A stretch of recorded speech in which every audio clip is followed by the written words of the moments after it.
اگر ہم ایک مثلث اے بی سی لیں اور اس کے تمام اضلاع کے مڈ پوائنٹس کو آپس میں جوڑ دیں تو نتیجتاً بننے والا مثلث ایک میڈیل ٹرائنگل کہلاتا ہے، جو کہ اس بڑے مثلث کو 4 مشابہ مثلثوں میں بانٹ دیتا ہے۔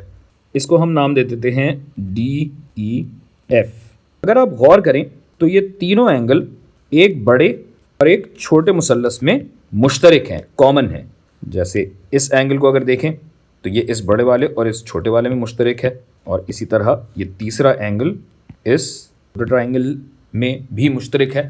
تو مثلا جو میں ابھی بتا رہا تھا، اینگل BCA برابر ہے اینگل DCE کے، جبکہ اس اینگل کے ساتھ بننے والی دونوں سائڈیں ایک تناسب میں ہیں۔ تو مثلا CD اوور CB یہ کتنا ہے؟ CB CD کا دگنا ہے، یعنی CD اوور CB برابر ہے 1/2 کے۔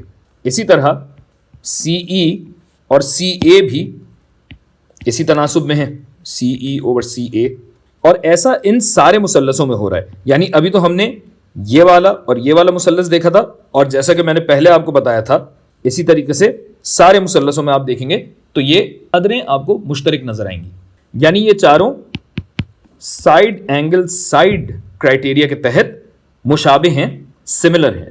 لیکن یہاں ہم پہ یہ بھی انکشاف ہوتا ہے کہ تمام مثلث صرف مشابہ نہیں بلکہ SSS کانگروینسی کرائٹیریا، جس کو میں CC لکھ دیتا ہوں، اس کے تحت موافق یعنی کانگروینٹ بھی ہیں، کیونکہ اگر آپ غور کریں تو تمام مثلثوں کے تینوں اضلاع برابر بھی ہیں۔